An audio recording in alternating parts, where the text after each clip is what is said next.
Hello, I'm Forrest Shaw, and I've got a problem. How's everybody doing? Great. Glad to hear it. I'm doing okay. In the middle of getting some dental work done. 2 root canals, 2 crowns. Not fun. I don't think I've had a cavity. The one dentist was telling me he thought he saw a cavity in there. Or like a filling. I don't remember that, but maybe I did. And I have dental insurance, but guess what? That doesn't matter. It's still $6,200 or $200 and change. So maybe I'll just get half done, then the other half done, so I can save up. I think one of the teeth is one of the toothes is not as bad as the other one. But I need to do it. I was just thinking about wants and needs. I was thinking about that a lot. I guess maybe because of this dental thing. And at least with gambling, I think with all addictions, though, it's always it's a thing to reflect on, like what you want versus what you need. And I've lived a lot of my life just worrying about things that I want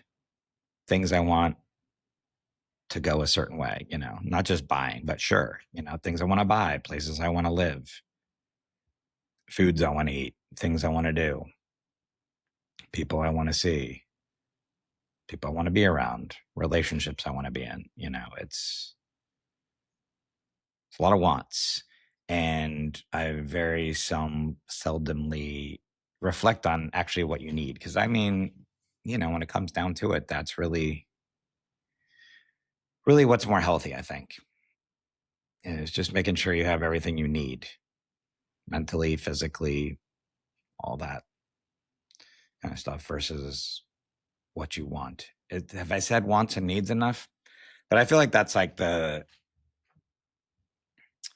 feel like a lot of the trouble that I've gotten into in my life, decisions I made have been made less out of necessity and more out of like some sort of grandiose, ego driven thing that I've thought like, hey, this is a great plan that I have.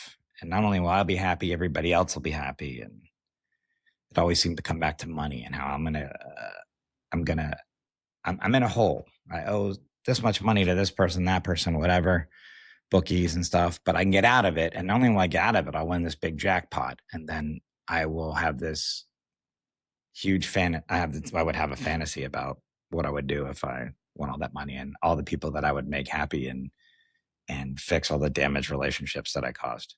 Which, by the way, people do with a lottery anyways. Every single person I know that plays the lottery is always like, if I won the lottery, this is what I do. Well, you're not going to win the lottery. So, somebody wins it, but probably not going to be you. You got to get struck by lightning 3 times before you can win the lottery. I think that's a rule. Or whatever that stat is. There was like, you have a better chance of getting struck by lightning than winning the lottery, which is kind of funny because, I'm from Florida, which is the lightning strike capital of the world, maybe. I think more people get struck by lightning there than any place else. I believe that's because there's probably more golf courses there than anyone else. And there's just some guy that is like, I waited 2 weeks to be on this fucking course and I'm not going to let rain, a little bit of lightning deter me. And then they raise up their 8 iron like in Caddyshack and whoosh. I believe that's probably true. People are on a lot of boats too. When I used to work as a marine biologist, we would have to go out and we went out on all weather. Not always. Sometimes we would cancel stuff if it was really windy.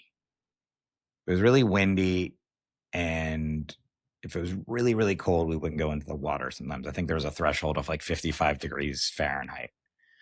I believe that's what it was, which is fucking cold to go in, even with a wetsuit at 60 degrees, the water.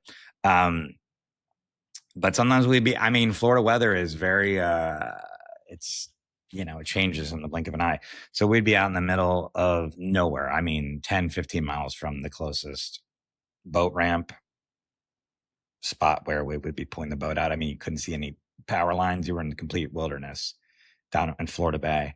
And then a storm would roll in and we'd be stuck there on this little, I want to say it's like an 18-foot boat with a little bimini top. We just put up it's like a foldable roof. We put that up and just sit there in the rain. And if the lightning rolled in, we just had to sit there and just watch lightning crack all around us. I mean, and it would crack like, whoosh, whoosh, whoosh. And just hope it wouldn't hit our boat. It never did.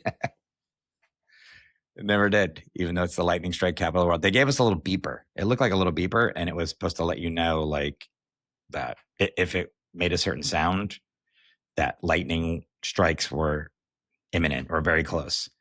Which I was like, why do we have this? Like, you can look around. Like, is this to build more fear and stress in your life? Anyways, I was always afraid of getting hit by lightning, but I shouldn't be, because if I get struck by lightning, then I think I have pretty odds to win the lottery. Right? That's rational. That makes sense. But I know in I don't know in the other 12-step programs but in the one I go to,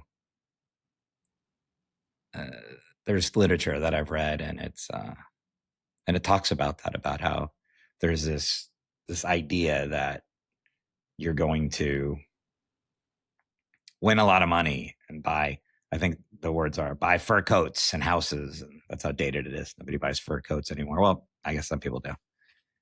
In Canada, still clubbing seals. Russia checks out. Denmark, close to Russia. And Canada, still clubbing baby seals. They club them. They club them because every bullet hole that you put through, like, instead of shooting them, which would be more humane, every bullet hole is like $2 off a pelt or something.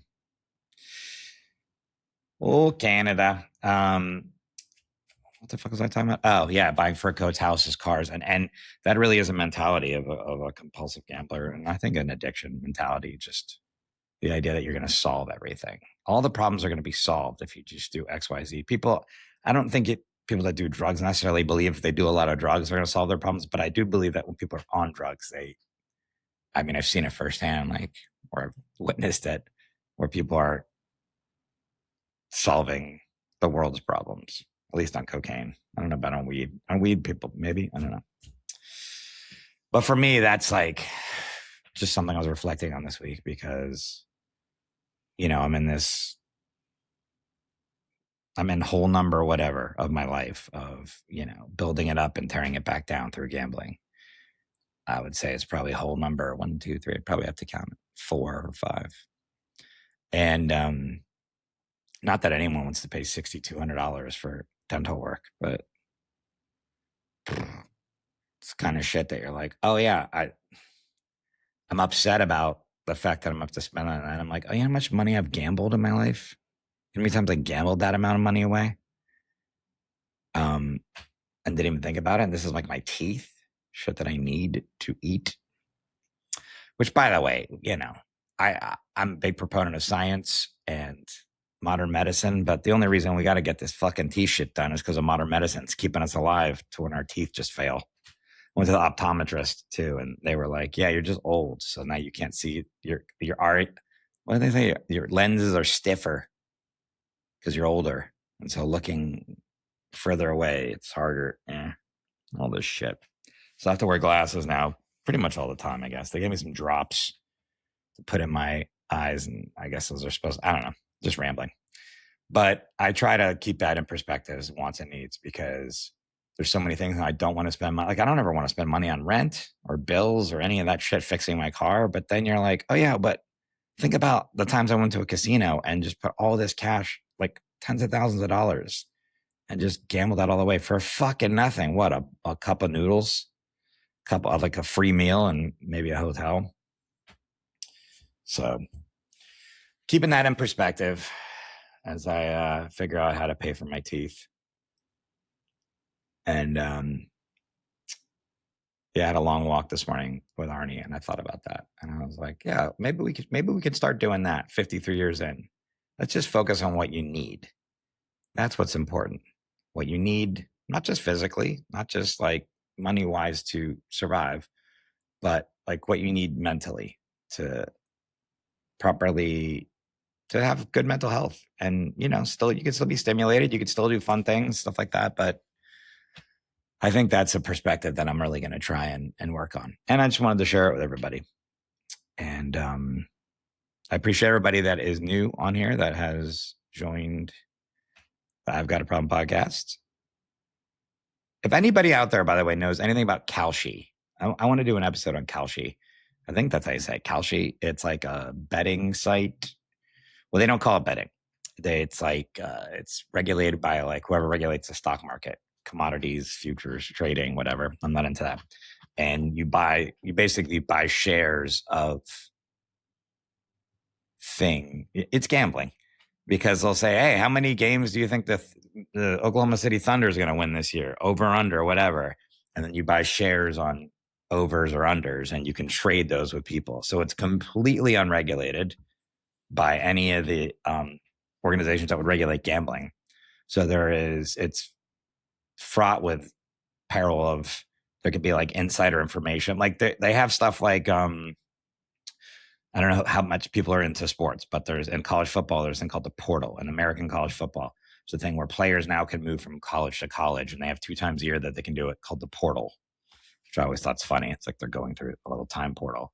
And these are just like 18, 19-year-old kids, 20-year-old kids, and they can choose to go to another college, and now they can get paid to do it, which I'm for that. I think that, but it's all new, so it's just kind of like a free-for-all. But one of the top players, they're going to have odds basically on them, for lack of a better word, on this site. And they can say, do you think they're going to go to this college or that college, whatever? Those kids could bet on themselves. I think there's some case about, anyways, I want to do an episode. I'm not going to get too deep in it. If anybody knows any Kalshi experts, I'm looking into it. Kalshi. It's really fucked. And, legally, the technical jargon of it, it's not gambling, but it certainly is gambling. People are putting money in it and losing it. And I think it's not necessary. I think they would say, well, it's not chance. It's like the stock market. Stock market's not chance, but day trading is gambling by the definition of what I think gambling is. So anyways, I'm perfect. If you're new to the podcast, please go to my website, forrest.net. And that's not what I meant. If you're new to the podcast, sorry, I'm out of it. If you're new to the podcast, please subscribe and rate it if you haven't already. I see there's new people that are joining on YouTube all the time. Thank you for being on there. I think we just jumped at 400 subscribers on YouTube, which is great. That started off really slow, and now that's starting to grow with the audio portions. But please leave comments. I know sometimes people leave comments that are just like, hey, comment, or I did it, or whatever. Or I get tons of comments of people that want to fix my thumbnails. Fuck you. I don't need you. If you're watching this whole thing, you're not watching it. They're always like, you have great content, but you know what you could use better? Thumbnails. I bet you're already paying for them on Fiverr, which I am. I can't make them, but they're fine. There's a woman that I'm giving business to, or at least she appears to be a woman. I don't know. So leave a comment, subscribe. If you feel like donating to the podcast, there's a button on my website, forrest.net. You can donate. Thank you to everybody that donates to this podcast to make it happen. And come see me live. Come see me live. Where am I going to be? I'm going to be in Chicago not next week, in 2 weeks. I'm going to be there February 6th and 7th at the, what is the name of the place? I think it's called the Comedyplex in Oak Park, Illinois, which is basically Chicago. The night that's February 6th and 7th. February 5th, I'll be in Chandler, Arizona, basically Phoenix, at the Mike Mania Club. I'm going to be doing my show, The Ocean Hates You. And then I will be going to Australia at the Adelaide Fringe. I'll be there February 17th through March 1st at the Howling Owl. I'll be performing every night except for February 23rd at 7:15 p.m. at the Howling Owl, the Ocean Hates You show. Then I'll be going to Melbourne. I'll be doing shows there at the Comics Lounge, March 4th through the 7th. I'll be doing the Ocean Hates You show there as well one night. A couple people have written to me about the link. I am trying my best to get that link for the Melbourne shows.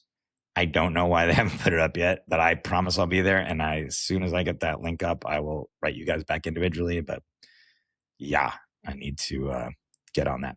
March 16th to the 22nd, I'll be at the Comedy Cellar in Las Vegas. Go to forrest.net. I got other dates there. I'll be out there with Jim Jeffries and a bunch of other shit. So come check it out, bro. Anyways, that's all. This is a short episode. But just figure out what you need and not what you want. And then the stuff that you want will probably come to you, says this guy. Next week, I got Court McCown on, brand new guest, and I forget who after that, but got some good episodes that I'm loading up before I go to Australia. Thanks for being here this week. Sorry for the short episode, but I got to get my teeth fixed. All right. See you next week. Love y'all.